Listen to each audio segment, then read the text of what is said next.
ঠিক আছে, মাইকটা ধরলাম। ম্যাগি নিয়ে আমার জীবনের স্ট্যান্ড আপ।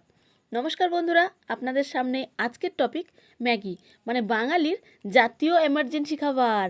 হাতের কাছে যা পাবেন, ননস্টিক হোক, না হলে মেসের কালো কড়াই হোক, নয়তো বাটি ঘটি যা পাবেন ধুয়ে নিয়ে বসিয়ে দেবেন কড়াইতে। তারপরে একটুখানি আমি অন্যরকম বানিয়েছি। প্রথমে দিয়ে দিয়েছি পেঁয়াজ কুচি, রসুন কুচি, আর দিয়েছি টমেটো কুচি। এবার দিয়ে দিলাম ম্যাগির মশলা, ডিম ফাটিয়ে একসাথে বেশ কিছুক্ষণ কষিয়ে নেব। এবার আমি বেশ চিন্তায় পড়ে গেলাম।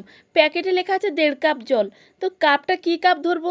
কফি কাপ নাকি চায়ের কাপ? আবার চায়ের কাপেরও বিভিন্ন সাইজ হয়, তো ভাই কোনটা নেব? হাতের কাছে মগ বালতি যাই পাবেন তাই দিয়ে জল দিয়ে দিন, একটা আন্দাজ মতো জল দিয়ে দিন।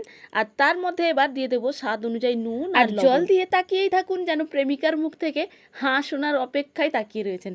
তবে দেরি হলেও হ্যাঁটা শুনতে পাবেন, মানে জলটা ফুটেই উঠবে। তো জলটা ফুটে উঠলে এবার আমি দিয়ে দেবো আস্ত ম্যাগি। জামাটা খুলেই ম্যাগিটাকে দিয়ে দিন ওই ফুটন্ত গরম জলে। জামা মানে ম্যাগির প্যাকেটটাকে খুলে ওই ফুটন্ত গরম জলে আস্ত ম্যাগিটাকে দিয়ে দিতে হবে। আর আস্ত ম্যাগি দিয়ে একেবারে ভাঙা যাবে না কিন্তু। আরে ভাই, ওরা ম্যাগি বলে কি ওদের রেসপেক্ট নেই?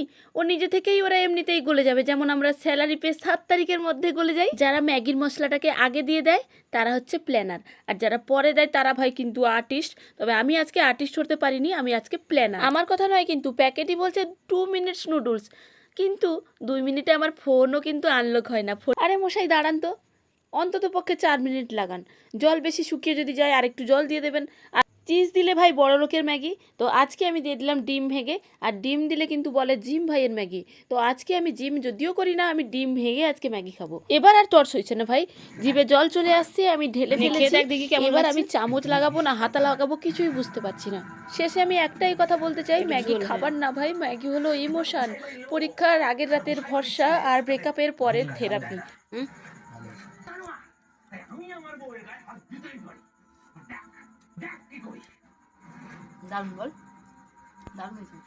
আর যে বলে ম্যাগি আমি খাই না, সে দুটোর মধ্যে একটা, হয় সে মিথ্যা বলছে, নয়তো জীবনে তার রাত 2টোর সময় ঘুমই ভাঙেনি খিদের চোটে।